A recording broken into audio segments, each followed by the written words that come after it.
L'enfant des horizons muets. Rien que le titre, c'est déjà une invitation. Une invitation à un voyage, je crois, une exploration du silence et de ce qu'il laisse derrière lui, comme des traces invisibles. On ne sut jamais d'où il venait. C'est avec ça que tout commence. C'est la porte d'entrée, oui. La phrase ne demande pas de réponse. Au contraire, elle pose une atmosphère. L'important, ce n'est pas de savoir d'où il vient, mais de sentir cette présence-là, inexpliquée. Le récit démarre justement là où les certitudes s'effacent. Alors, une arrivée du silence. On fait la rencontre de Naël. Mais ce n'est pas vraiment un personnage qui fait des choses, qui agit. Non, c'est plus comme un événement, quelque chose qui arrive. Le texte dit qu'il est déposé là par le silence lui-même.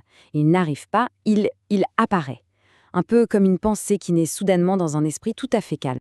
Et les anciens du désert, eux, ils ont cette phrase « Ce garçon n'est pas perdu, il est en transit ». Et là, tout change. On comprend que ce n'est pas l'histoire d'un enfant qui s'est égaré. Non, c'est l'histoire d'un passage, d'un être qui traverse notre monde, peut-être avec un but qu'on ne saisit pas encore en tout cas. Ce transit, il vient bien de quelque part. Il faut donc remonter à la source. D'où vient ce silence? Qu'est-ce que ce vide de la connaissance? On nous décrit le monde de Naël. Ça s'appelle Horizon Noyau. C'est un lieu minuscule, suspendu, hors du temps. Là-bas vivent les veilleurs, et leur seule fonction, c'est d'observer. Juste observer l'univers. C'est un lieu d'observation pur, complètement détaché, presque clinique, oui. Un monde sans aucune substance, où on ne fait que voir. L'univers de la connaissance totale. Mais plus rien ne leur faisait mal, ni bien. Voilà la tragédie de ce lieu. La conséquence de tout comprendre, de tout savoir, c'est de ne plus rien ressentir. Le prix à payer pour l'omniscience, c'est l'indifférence la plus totale. Et ce monde, il s'est vidé petit à petit. D'abord les sons, puis les couleurs, et à la fin, même les voix se sont tues. On comprend mieux, maintenant, le voyage de Naël. Ce n'est pas une quête, une aventure, c'est une succession de reflets, des miroirs. Il va rencontrer des âmes qui, chacune à leur manière, ressemblent à son monde. Des âmes qui ont perdu quelque chose d'essentiel. Le premier miroir, c'est la reine des heures. Imaginez une souveraine qui possède tout le temps. Elle contrôle les horloges, elle maîtrise le flux des secondes, des minutes. Mais en réalité, elle ne possède aucun instant. Pas un seul. Elle est la gardienne du temps, oui, mais elle a complètement oublié comment le vivre.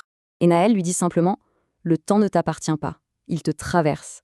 C'est d'une simplicité presque brutale.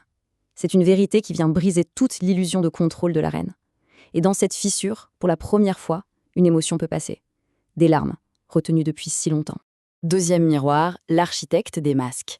Lui, il est entièrement défini par le regard des autres. Il a passé sa vie à construire des façades, des masques pour chaque occasion, pour chaque personne, au point qu'aujourd'hui, il ne sait même plus à quoi ressemble son propre visage. Et la question de Naël tombe comme un couperet. Qui es-tu quand personne ne te regarde? Silence. Pour l'architecte, il n'y a pas de réponse. C'est un abîme. Derrière tous ces masques, il n'y a rien. Juste le vide. Et puis, le dernier miroir, la gardienne des échos.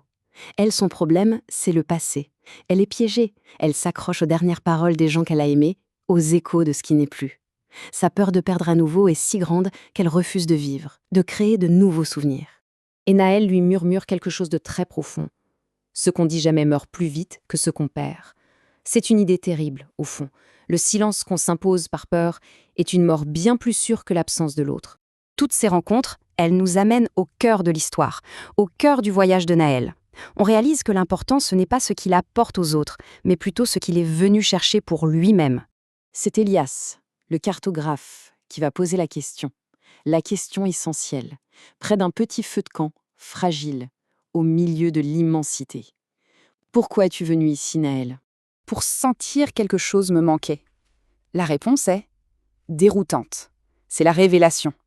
Il n'est pas venu trouver quelque chose. Il est venu pour faire l'expérience de l'absence. Il a quitté un monde où tout est là, mais un monde stérile, pour un monde où le manque, lui, a un sens. Et il ajoute « Car ce qui nous manque prouve que nous avons aimé ». Et voilà, le point central de tout le récit. La douleur du manque n'est pas une erreur, ce n'est pas une faiblesse. C'est juste l'empreinte de l'amour. C'est la preuve que quelque chose ou quelqu'un a compté, assez pour laisser un vide en partant. Le transit s'achève. Le passage est terminé. Naël s'en va. Mais son passage a laissé quelque chose, une résonance. Ces derniers mots pour Elias sont un cadeau, un guide. Quand tu douteras, écoute le silence. Il parle encore. Le silence n'est donc pas le vide, c'est un autre langage. Il redevient invisible, oui, mais seulement pour ceux qui ont arrêté de chercher, de questionner. Et Ilias, il se remet au travail. Il reprend ses cartes. Mais quelque chose a changé. Il ne dessine plus des frontières, des continents. Non, il dessine les manques, les regards, les silences habités. Il est passé de la cartographie du monde à la cartographie de l'âme. C'est l'écho final qui reste, suspendu dans le désert. L'essentiel ne se voit pas, mais il laisse toujours une trace. Toute la sagesse de ce conte est là. L'amour, la perte, tout ça c'est invisible bien sûr, mais c'est l'impact de ces choses invisibles qui dessinent nos vies. Alors, la question finale, elle n'est pas pour Naël ni pour Elias. Elle reste que simplement en suspens, dans le calme. Quelle trace l'essentiel laisse-t-il derrière lui?